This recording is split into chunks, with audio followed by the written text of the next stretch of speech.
第3章，血指灵动，雪停了，不是忽然停的，是在天将亮未亮时，一点一点落下来的。最后激励雪落在破庙前的空地上，没有声音，像是自己也知道，再落下去便多余了。初升的日光从云后透出来，颜色很淡，照在地上昨夜积起的薄雪上。雪层开始松动，边缘鲜化，渗出一滩一滩的水洼，反射着灰白的天色。若不是空气里仍带着刺骨的寒意，让呼吸一出口就变得清晰可见，很容易让人误以为昨夜不过下了一场细雨。思夜推开破庙的门，木门在白日里显得更旧，裂缝与剥落的漆色一览无遗。风一吹，门板轻晃，却不再像夜里那般刺耳。白天的声音总是比较散，散到让人放松警惕。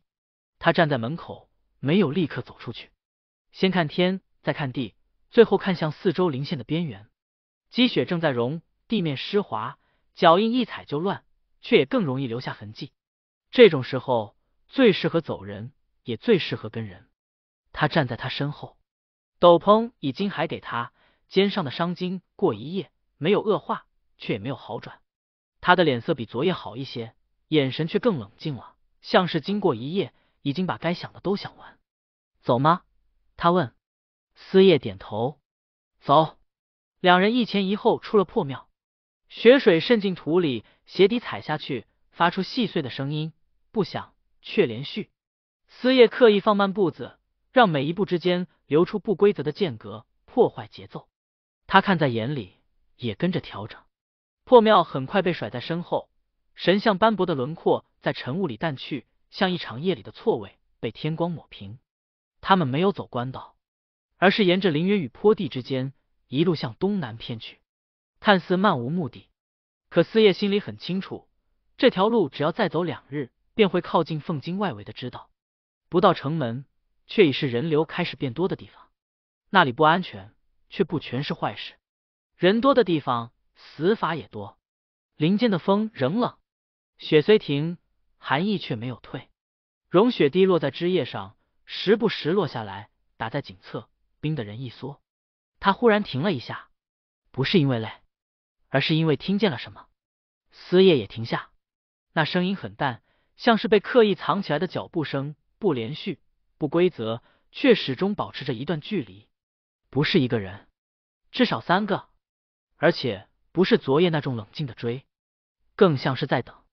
思夜的眼神沉了沉，他没有回头，只低声说了一句：靠右走。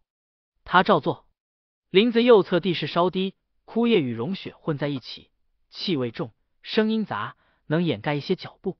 思夜把自己的位置往外挪了半步，让他走在稍内侧。这个动作很小，小到像是顺路，他却看懂了。他没有说话，只把呼吸再压低一点。那淡淡的脚步声没有消失，反而更散了，像是有人在绕。思夜心里迅速盘算，这种距离，这种节奏，对方不是临时起意，不是昨夜那批人，也不是纯粹的山匪，更像是在等一个适合出手的时机。他忽然停住，停得很突兀，他差点撞上来，又立刻收住。思夜抬眼看向前方一片稀疏的灵隙，那里地势微微上扬，视线会短暂被树干遮住，是最容易被误判的地方，也是最适合下决定的地方。他低声开口，一会儿不管听到什么，都别回头。他的指尖微微一紧。你要做什么？他问。思夜没有回答，他只是把脚步往前送了一步，像是什么都没察觉，继续走。那一瞬间，林间的空气忽然变了，不是风，是一种被盯住的感觉。破空声骤然响起，那声音太快，快到几乎听不清尾音，只在空气中留下一道撕裂的痕迹。思夜的反应比声音更快，他猛地侧身，手臂一伸，几乎是本能的把他往自己身后带了一下。箭矢贴着空气飞过，却没有射向他，而是调整了角度，直直击射向他，像林小雨。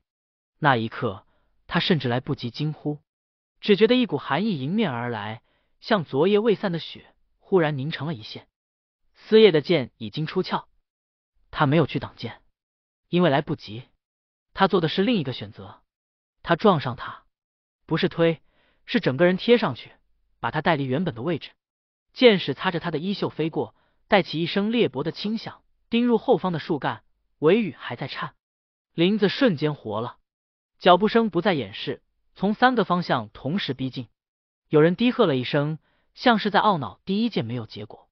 林小雨的心跳乱了一瞬，不是因为箭，而是因为思叶那一下太近，近到他能清楚感觉到他的呼吸，稳而急，带着压住的力道。那不是保护的姿态，更像是他把自己整个人挡在他前面，没有留退路。思叶松开他，眼神已经完全变了，那是一种夜里才会出现的眼神，冷静，没有犹豫。跑，他说，只有一个字。他没有问方向，他转身就跑。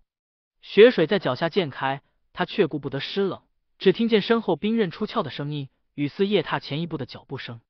那一步落下很重，像是他终于承认了一件事，白天的麻烦也追上来了。而这一次对方不再试探，他们要的已经不是确认，而是他的命。